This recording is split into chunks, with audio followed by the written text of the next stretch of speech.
Getting an electric shock can happen to anyone. Most of the time it is minor and a quick fix. However, severe cases can result in death. So what should you do? How can you help the victim? And how can you save their life? When electricity passes through the body, it can affect the nerves, muscles, and even the heart. Depending on the severity of the shock, the person may freeze and not be able to move or speak. Shout for help or call emergency numbers. If you are trained in CPR, begin chest compressions right away. Push hard and fast in the center of the chest about 2 pushes every second. Your story may help others. Also, we would like to know if you have ever witnessed an electric shock or have you ever rescued someone. Please share your experience with us. We would love to hear about your heroic deed. This means turning off the power source if possible,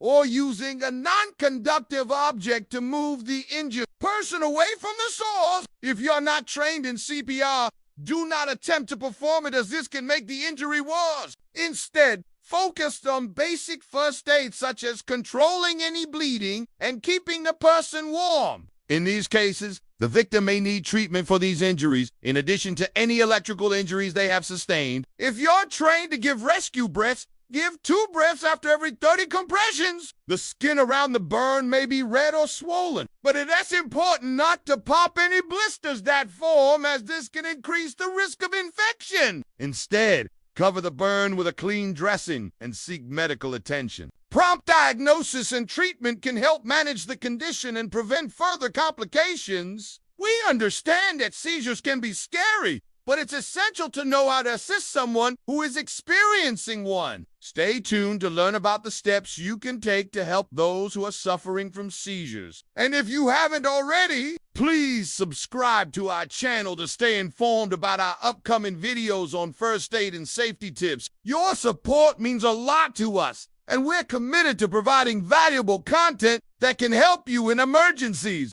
Thank you for watching, and we'll see you in the next one. Don't hesitate to call emergency services or transport the person to the nearest emergency department. Medical professionals will be equipped to assess the situation, provide necessary care, and determine the appropriate course of action. Remember, early intervention is key in cases involving suspected internal burns from electrocution. If you are not trained in CPR, just continue chest compressions until help arrives or the person starts breathing again. This can help prevent further injury and allow medical professionals to treat the wound properly. Your feedback is very important to us, and we appreciate any suggestions you may have for future videos. Thank you for watching and take care. However, sometimes the electricity can cause internal burns in the organs. These internal burns are not visible from the outside and can be difficult to detect. One way to identify internal burns is by checking for signs of respiratory distress. If the person is struggling to breathe or making unusual noises while breathing, it could be a sign of internal burns in the lungs. Another indicator of internal burns is a change in consciousness. If the person becomes confused, disoriented, or loses consciousness, it could be a sign of internal burns affecting the brain or other organs. Additionally, changes in vital signs such as heart rate and blood pressure can indicate internal burns. If the person's heart rate is unusually high or low, or if their blood pressure is abnormal, it could suggest internal damage. Electrocution can also lead to muscle damage, resulting in symptoms like muscle pain, weakness, or even paralysis. If the person has burn marks, don't remove clothing stuck to the skin. Simply cover the area with a clean, dry cloth. Electrical injuries can have long health consequences, and a medical professional should always assess the full extent of the injury. Do not apply creams, oil, or ice to the burns. Let the doctors handle that. If the burns are on the hands, face, or private areas, they need urgent medical care. While taking the victim to the hospital, keep them lying flat and raise their legs a little to prevent shock. If they're unconscious, tilt their head to the side to avoid choking. Avoid too much movement, especially if they fell or were thrown by the shock, as there could be neck or spine injuries. Do not give them anything to eat or drink unless they are fully alert and able to swallow safely. Sometimes they may stop breathing,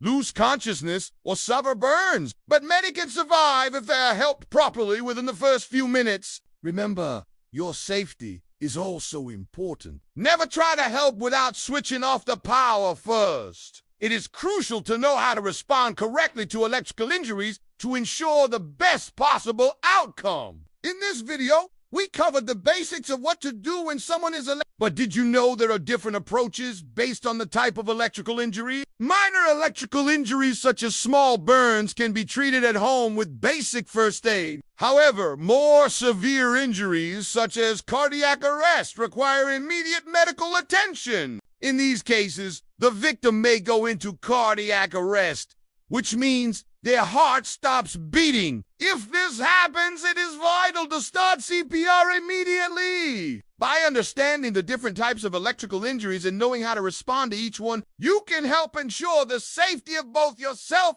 and the victim.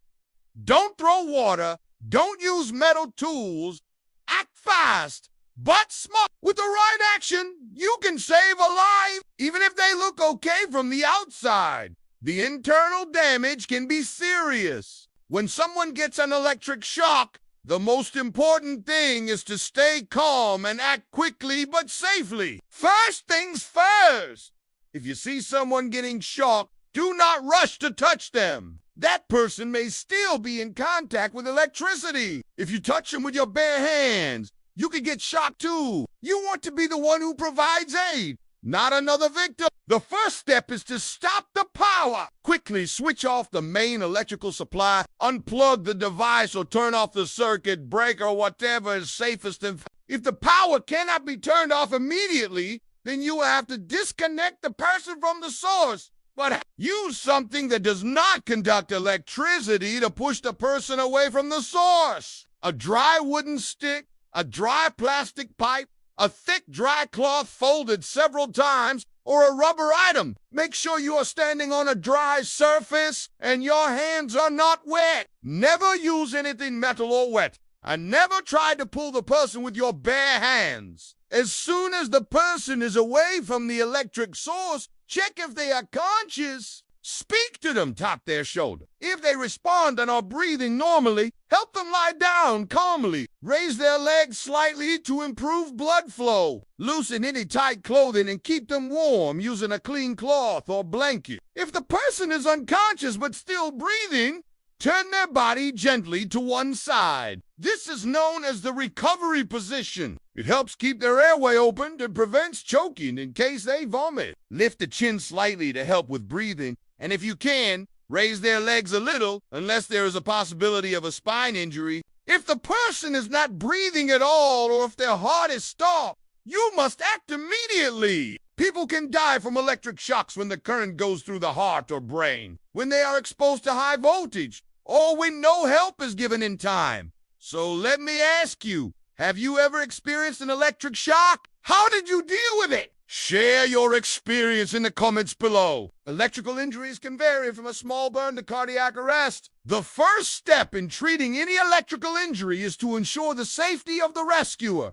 Burns from electrical injuries can be particularly tricky to treat as they may not be immediately apparent. For more severe injuries, such as fractures or internal bleeding, it's important to immobilize the injured area and seek medical attention as soon as possible. It's also important to be aware of the potential for secondary injuries, such as smoke inhalation or poisoning from chemicals. Finally, it's important to remember that even if the initial injury appears to be minor, it's always best to seek medical attention. We hope this video was helpful and informative. Please do not hesitate to leave any questions or comments. In some situations, an electric shock can cause burns, which are common and usually superficial. If you suspect internal burns due to an electric shock, it's crucial to seek immediate medical attention. Our next video will be on how to help someone who is having a seizure.